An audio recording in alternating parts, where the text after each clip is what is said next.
৭২-এর সংবিধান থেকে শুরু করে যতগুলো সংশোধনী আসছে, কোথাও কি ছাপ্পাসেলের বিধান ছিল? কোথাও কি ভোটারবিহীন নির্বাচনের বিধান ছিল? কোথাও কি নিশিরাতের নির্বাচনের বিধান ছিল? আজকে ৭২-এর সংবিধানের সংশোধনী এগুলো নিয়ে বিতর্ক করতে গেলে দেখা যাবে সংবিধান শাসকেরা তাদের কিছু কিছু ক্ষেত্রে পরিবর্তন করছে, ওই পরিবর্তনটাই জনগণের সাথে প্রত্যাশিত হয় নাই। জনগণের যে রাষ্ট্রের মালিক, সেই পরিবর্তনগুলোকে আগে ঠিক করতে হবে। এখন ধরেন ৭ই মার্চের ভাষণকে যদি আপনার স্বাধীনতার ঘোষণা বলে সংবিধানে কাট পেস্ট করে দেওয়া হয়, বেসিক্যালি তো ৭ই মার্চের ভাষণ ৭ই মার্চের ভাষণই, আর ২৫শে মার্চের যে স্বাধীনতার ঘোষণা ওটা তার জায়গায় কিন্তু দাঁড়ায় আছে। আমার ক্ষমতা বলে আমি কাট পেস্ট যতই করি না কেন, দুটোর ভাবার্থ, দুটোর প্রমাণ, দুটোর দালিলিক সমস্ত কিছুই কিন্তু ভিন্ন।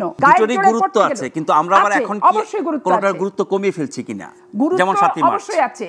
৭ই মার্চের ভাষণ যেভাবে মুক্তিযুদ্ধে যাওয়ার জন্য অনুপ্রাণিত করেছে, আর ২৫শে মার্চের ভাষণটা মুক্তিযুদ্ধে যেতে হবে আমি বিদ্রোহ ঘোষণা করলাম, ডাইরেক্ট অ্যাকশনে চলে গেছে। গুরুত্ব কেন থাকবে না? রাজনৈতিক সংগঠন সবই কি একবারে আবর্জনা? নতুন যেগুলো আসে সেগুলো সমস্ত বিষয়বস্তু একেবারে পণ্ডিত কিংবা চিন্তাশীল কিংবা মনন মেধা সবকিছুতে যে খুব বেশি পরিপক্ক এরকম ভাবারও কিন্তু অবকাশ নাই। এখন এইখানে মানুষের ভিতর প্রশ্ন আছে, গসিপ আছে যে রাষ্ট্রপতি হতে চান ডক্টর ইউনূস এবং রাষ্ট্রপতি শাসিত সরকারই হতে চায়। এই যে আমাদের যে সংসদীয় কমিটির যে সংসদীয় যে গণতন্ত্রটা এটা পরিবর্তন করতে চায়। এইটা পরিবর্তন করতে গেলে এটার প্রধান উপায়টা কি, এটার হাতিয়ারটা কি, এগুলো নিয়ে কিন্তু অনেক কথা আছে। এই কথাগুলো আস্তে আস্তে থলের বিড়ালগুলো কিন্তু বের হয়ে আসবে, যত সময় যাবে তত কিন্তু বের হয়ে আসবে।